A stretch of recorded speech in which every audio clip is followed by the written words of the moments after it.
Operation Domination is underway. The ultimate game plan to dominate your NFL experience. With your hosts, Dan Maiden. But what's more impressive to me about the Chase fact Thornton. Yeah, I mean, I got it. Chris Dowhouse. Get him, Chase. Get him, Chase. And Adam No, LaRue. not necessarily, but it's again the same. Don't hope to win. Be great and dominate. All right, there you have it. Let's look at the wide receiver position now real quick. I mean, we don't have to talk about a whole hell of a Dan says Shipley sucks there. We all know Dan loves Will Shipley there. I was a Shipley guy all through the draft process. I stand by that. I think he's got more talent than I think all you guys have given him credit for. We'll have to see it this season. He's going to have to prove it, though. There's not a whole hell of a lot that we have to say, I don't think, about CeeDee Lamb, is there? I mean, he's the expert consensus number one. He's being drafted as the number one wide receiver. He's got an argument to be the top overall pick in the draft right now. I mean, listen, the guy was number one in targets, receptions, and touchdowns, total touchdowns scored among all wide receivers last season. We all talked about this crazy historical season that Tyreek Hill was having, and he was. But when it was all said and done, Lamb was the guy who scored the most fantasy points last year, over 400 of them, and he only trailed Hill by 50 total yards on the season. Okay? Again, this is a team that's going to have to pass. The O-line, yes, they addressed it in the draft, but I think that in the short term, at least, the O-line is worse. They didn't really address that running back situation. Like I said, I don't think they're as strong at that position as they were last year. This is a team that is still going to have to throw. Dak is playing at the top of his game in this offense right now. I don't see any reason why that takes a step back. Now, there could be some regression from CeeDee because he was wildly efficient last season, caught over almost 75% of the balls thrown his way. But like I said, it wasn't a crazy efficient year for Dak. It was just a regular Dak season last season. We haven't seen a guy repeat as the top wide receiver in fantasy since Antonio Brown in 2016, 2017. I think there's a real chance that CeeDee can do it this season. We all have him ranked in our top two. Moving on. A.J. Brown, again, similar. We've got him all ranked. Dan and Adam both have him ranked at 6. Chris and I both have him ranked at wide receiver 7. I think he's a borderline end of first round type pick. I don't think anybody's arguing that he is a wide receiver 1 on the season. Now, Devontae Smith, a guy who has a lot of talent, but has always kind of slotted in. He's not just the wide receiver 2 on his team. Looks like he can slot in as a wide receiver 2, in fantasy, and has slotted in as a wide receiver 2. Dan's highest on him among us. He's got him at 20. Adam, you've got him at 25. Chris and I are at 24 and 23 on that. So I think we all think that Devontae Smith is a number 2 there. Dan wants to chime in there and say that Lamb could get 200 targets this season. I mean, he had 180 last season. He had 180. I think it was 181. Was it last season? So, I mean, he wasn't far off. 181 targets last season in 17 games.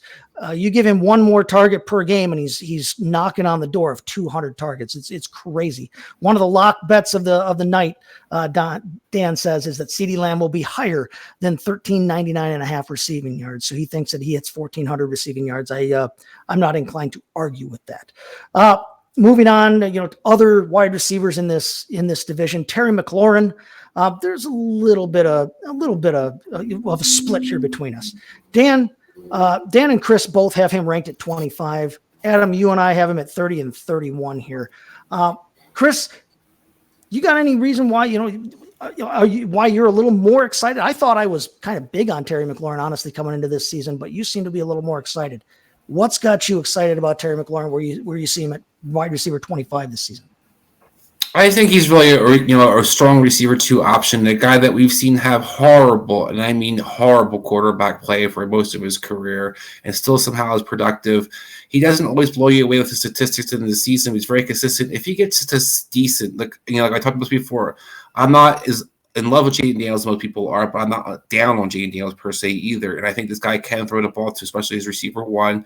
We've seen Chris Kingsbury do a great job throughout his career of featuring that receiver 1 and making sure statistically, fantasy-wise, they're always usually very relevant and they see tons of targets. So this isn't going to be a defense or an offense, I should say. There's going to be tons of reads. There's going to be a lot of guys who are schemed to primarily run the look for. Some guys who on the option routes, Terry McLaurin is good at all those different things. The guy who can catch it underneath, the guy who can stretch the field, and J.D. Daniels can push the ball down the field a little bit. So I think put all those things together, you have a guy who's been borderline sniffing that receiver 2 range, but always kind of a quarterback away.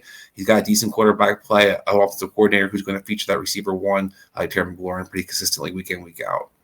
All right. Yeah. And I mean, we're not all that different on him. You've got him as a say low 2, high 3. I've got him as a mid wide receiver 3 here. He was wide receiver 28 last season. His yards per target, his yards per reception were both the lowest of his career, kind of by far. And honestly, if you look at the history of that wide receiver 1, even with D-Hop under Cliff Kingsbury, I don't think that those numbers for McLaurin are going to raise a whole lot this year in terms of his yards per target, yards per reception. I think he is the unquestioned number 1 receiver on that team. But I think with Scary Terry, by now we know what we're going to get. We're going to get about 220 PPR points. He's going to be a wide receiver 2 or 3 type, like kind of on that line there. And so be it. That's what it's going to be. Now, if Daniels turns out to be a much more efficient or much better passer than in his rookie season, then I think I'm at least giving him credit for. Could he be a mid wide receiver too? Oh yeah. But I don't think we're all that far off on time. Well, Chase, what we see coming from McLaurin. Go ahead.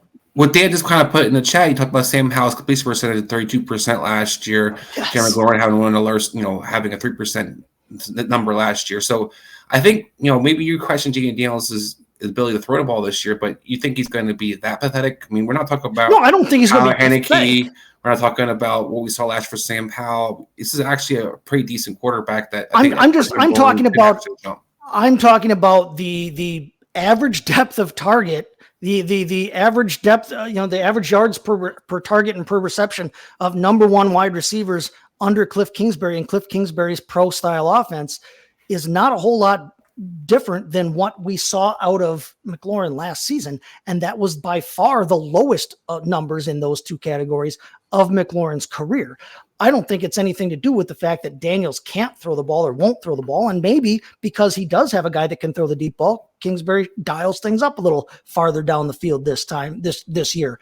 I think it'd be great. I think it'd be fun as all hell to watch, because I think that Terry McLaurin does have more to offer us, on the field, because he has the potential to be playing with a better quarterback now. And I would really like to see, Jaden Daniels succeed. I'm just not going to count on it this season yet. Dan wants to know, Adam, why you're the highest of all of us on Malik Neighbors at 24. Yeah, I think he is going to be the identity of this offense. I've talked before about guys who I think like this offense is this guy, and I think that's what the Giants offense is going to be. We know that, their coaching staff loves slot receivers. We know Daniel Jones loves slot receivers. And we know that there's not a whole lot else kind of going on here. We talk about, just freakish targets. I think he's going to have like one of the craziest target percentages we've seen out of a rookie quarter or wide receiver in a while. And we've seen some pretty crazy rookie seasons. Now, granted, Puka had Cup.